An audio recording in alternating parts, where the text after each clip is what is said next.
भारत में बावड़ी बनाने की एक महत्वपूर्ण परंपरा थी, ठीक वैसे ही जैसे पश्चिमी और मध्य पूर्वी संस्कृतियों में कुंड, जल सेतु और फव्वारे परंपराएं थी। गुजराती भाषा में वाव कहा जाता है। भारत में अक्सर बावड़ियों राजा द्वारा बनाया जाता आ रहा है, लेकिन ये बावड़ी रानी उदयमती ने इसका निर्माण करवाया था, तो इसका नाम रानी की वाव भी कहा जाता है। अहमदाबाद से 140 किलोमीटर की दूरी पर यह ऐतिहासिक धरोहर रानी की वाव स्थित है, जिसे वहां के लोग प्रेम का प्रतीक मानते हैं। रानी की वाव गुजरात राज्य के पाटन नामक जिले में उपस्थित है।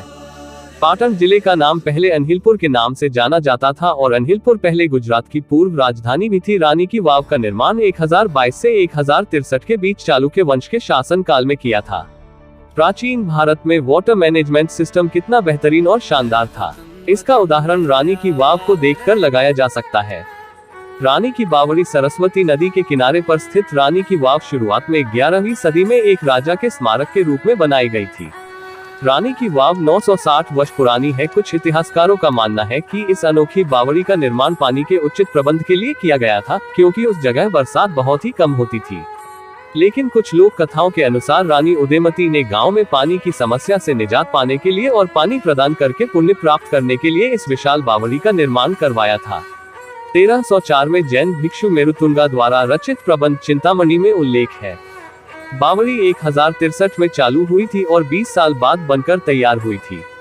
रानी की वाव का निर्माण आम तौर पर यह माना जाता है कि यह नरवराह खेंगारा की पुत्री सोलंकी वंश की रानी उदयमती ने रानी की वाव अपने पतिदेव राजा भीमदेव सोलंकी प्रथम की याद में एक बावड़ी का निर्माण करवाया, जिन्होंने गुजरात और पड़ोसी राजस्थान पर 1022 से 1064 में अपनी मृत्यु तक 40 से अधिक वर्षों तक शासन किया। रानी की वाव शायद कर्ण द्वारा उदयमती मृत्यु के बाद पूरा किया गया था, लेकिन क्या वह एक विधवा थी जब उन्होंने इसे शुरू किया था, यह विवादित है।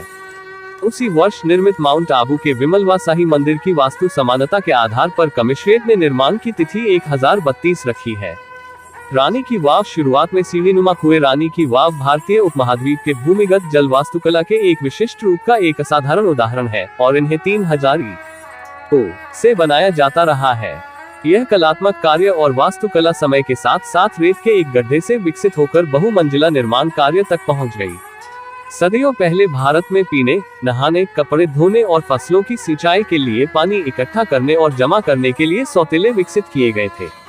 शुरुआती बावड़ियां रेतीली मिट्टी में एक गड्ढे से थोड़ी अधिक थी, लेकिन वे वर्षों में इंजीनियरिंग, वास्तुकला और कला के जटिल कार्यों में विकसित हुई। उन्होंने न केवल ग्रामीणों और किसानों के लिए पानी उपलब्ध कराया, बल्कि यात्रियों के लिए एक अभयारण्य और सामूहिकरण, प्रार्थना और ध्यान करने की जगह भी प्रदान की। Victoria S. लॉटमैन बावड़ियों के बारे में लिखते हैं, जो सर्वश्रेष्ठ सार्वजनिक स्मारक है जो निम्न जाति के हिंदू को छोड़कर किसी के लिए भी उपलब्ध है, के लिए एक स्मारक के रूप में अपनी बावड़ी का निर्माण किया, जिनमें धार्मिक, पौराणिक और धर्मनिरपेक्ष चित्रों को उकेरा गया है, जो प्रायः साहित्यिक कार्यों का संदर्भ प्रदान करती है। विश्व प्रसिद्ध रानी की वाव के बारे में सबसे ऐतिहासिक और रोचक तथ्य यह है कि करीब 50-60 साल पहले इस बावड़ी के आसपास तमाम तरह के आयुर्वेदिक पौधे हुआ करते थे, जिसकी वजह से रानी की वाव में एकत्रित पानी को बुखार, वायरल रोग आदि के लिए काफी अच्छा माना जाता था। वहीं इस बावड़ी के बारे में यह मान्यता भी है कि इस पानी से नहाने पर बीमारियां नहीं फैलती हैं, क्योंकि उन आयुर्वेदिक पौधों में सभी बीमारियों को नाश करने की शक्ति थी। इसका आध्यात्मिक महत्व है और यह पानी की पवित्रता का प्रतिनिधित्व करता है। रानी की वाव का निर्माण बावड़ी निर्माण में शिल्पकारों की बेहतरीन क्षमता और मारू गुर्जर वास्तुकला शैली की उत्कृष्टता दर्शाता है, जो इस जटिल तकनीक की बेहतर समझ तथा विस्तार और आनुपातिक रूप में अद्भुत सौंदर्य को दर्शाता है। रानी की वाव के सबसे अंतिम तल पर एक गहरा कुआं है, जिसे ऊपर से भी देखा जा सकता है।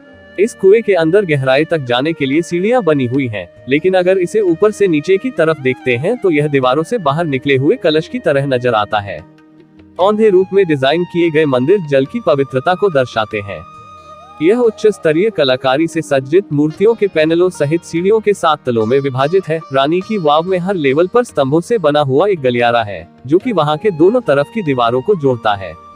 वहीं दूसरी ओर आकर्षक गलियारे में खड़े होकर रानी के वाव की अद्भुत सीढ़ियों का नजारा लिया जा सकता है। अपने प्रकार की इस इकलौती बावड़ी का आकार एक कलश के समान दिखता है और बावड़ी की दीवारों पर बनी शिल्पकारी मन मोह लेती है। इसमें 500 से अधिक बड़ी मूर्तियां हैं और 1000 से अधिक छोटी मूर्तियां हैं। बावड़ी का अलंकरण देवी देवताओं द्वारा बसाए गए पूरे ब्रह्मांड को दर्शाता है। बावड़ी में मूर्तियां विष्णु से जुड़ी मूर्तियां ऊपर वर्णित अन्य सभी देवताओं से अधिक हैं और इसमें शेषशायी विष्णु, आकाशीय महासागर में 1000 फनों वाले शेषनाग पर विराजमान विष्णु, विश्वरूप विष्णु, 24 रूपों के साथ 7-10 अवतार, मत्स्य, कूर्म, वराह, नरसिंह, वामन, परशुराम, राम, कृष्ण, बुद्ध और कल्कि की कलाकृतियां बड़ी तल्लीनता के साथ उकेरी गई हैं।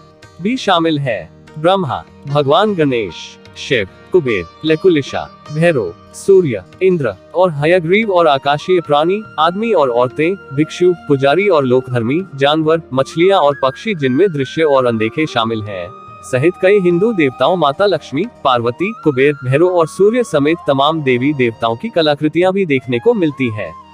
इस सुंदर बावड़ी में भारतीय महिला के 16 श्रृंगारों को परंपरागत तरीके से बेहद शानदार ढंग से शिल्पकारी के माध्यम से दर्शाया गया है। यही नहीं, इस बावड़ी के अंदर कुछ नाग कन्याओं की भी अद्भुत प्रतिमाएं देखने को मिलती है। इसके अलावा इस विशाल बावड़ी में इस अनूठी बावड़ी की सबसे खास बात यह है कि इस वाव के कुएं की गहराई में उतरने पर हमें शेषनाग की शैया पर लेटे हुए भगवान विष्णु की अद्भुत मूर्ति देखने को मिलती है, जिसे देखकर यहाँ आने वाले पर्यटक अभिभूत हो जाते हैं एवं इसे धार्मिक आस्था से भी जोड़कर देखा जा सकता है। बावड़ी को एक भूमिगत मंदिर या उल्टे मंदिर के रूप में डिजाइन किया गया है। यह बावड़ी तकरीबन 7 मंजिल की है, लेकिन खुदाई करके निकाले जाने पर 2 मंजिल बहुत ही ज्यादा जर्जर अवस्था में पाई गई और इसका निर्माण 1063 ईस्वी में हुआ था। मारू गुर्जर स्थापत्य शैली में बनी यह बावड़ी करीब 64 मीटर ऊंची, 20 मीटर चौड़ी और करीब 27 मीटर गहरी है, जो कि करीब 6 एकड़ के क्षेत्रफल में फैली हुई है। इसका चौथा तल सबसे गहरा है, जो एक 9.5 मीटर गुना 9.4 मीटर के आयताकार तालाब तक जाता है, जो 23 मीटर गहरा है।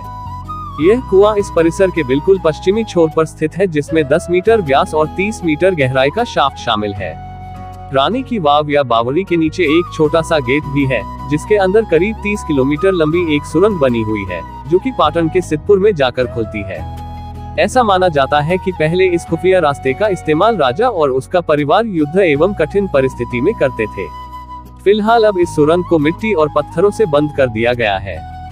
गुजरात के पाटन में स्थित यह ऐतिहासिक रानी की वाव सरस्वती नदी के तट ऐसी इकलौती बावड़ी थी, जिसकी वजह से नदी में आने वाली बाढ़ से धीरे धीरे मिट्टी और कीचड़ के मलबे में बावड़ी नीचे दबती चली गई, जिसे करीब 1890 के दशक में हेनरी कुसेंस और जेम्स बर्गेस ने इसका दौरा किया, जब यह पूरी तरह से बिना दफन हो गया था। भारतीय पुरातत्व सर्वेक्षण विभाग ASI ने इस जगह 1958 के दौरान खुदाई करके इसे वापस खोजा लिया और बावड़ी को फिर से सबके सामने ला दिया। सबसे खास बात यह रही कि इतने सालों तक मलबे में दबे होने के बाद भी रानी की वाव की मूर्तियां और खंभों पर की गई शिल्पकारी बहुत ही अच्छी स्थिति में पाई गई थी। 22 जून 2014 को इसे यूनेस्को के विश्व विरासत स्थल में सम्मिलित किया गया। रानी की वाव भारत की सबसे प्राचीन और ऐतिहासिक धरोहरों में से एक धरोहर है। उसकी वजह से यूनेस्को ने इसे विश्व धरोहर और स्टेपवेल की रानी का खिताब दिया है। आपने 2018 में RBI द्वारा 100 रुपए के नोट पर रानी की वाव का चित्र तो देखा ही होगा। उस नोट पर जिस भव्य इमारत का चित्र बना हुआ है, वही भव्य इमारत रानी की वाव है। रानी की वाव इमारत पर बने सुंदर नक्काशी के कारण पूरे भारत भर में प्रसिद्ध है। इसी प्रसिद्धि और शानदार नक्काशी के कारण 2018 में RBI ने 100 रुपए के नोट पर रानी की वाव के इमारत का चित्र प्रिंट किया था। भारत में अक्सर बावड़ियों राजा द्वारा बनाया जाता आ रहा है, लेकिन ये बावड़ी रानी उदयमती द्वारा बनाया गया था, इसलिए रानी उदयमती भारत की प्रथम नारी थी जिसने इस बावड़ी का निर्माण किया था। इस रानी उदयमती को बावड़ी की रानी भी कहा जाता है। यदि आप रानी की वाव जाना चाहते हैं और वहां रानी की वाव के इमारत का सुंदर दृश्य का आनंद उठाना चाहते हैं, तो आप वहां जाने के लिए आपको रॉयल रजवाड़ी ट्रैवल्स को कॉल करके अपनी एक दिन की टूर बुकिंग कर सकते हैं। आप यहां पर घूम सकते हैं और यहां के सुंदर दृश्य, रानी की वाव के दीवारों पर बने सुंदर मूर्तियों के खूबसूरत दृश्य का आनंद उठा सकते हैं। यदि आपने हमारी YouTube चैनल रॉयल रजवाड़ी ट्रैवल्स को सब्सक्राइब नहीं किया है, जल्दी से सब्सक्राइब कर ले। आभार।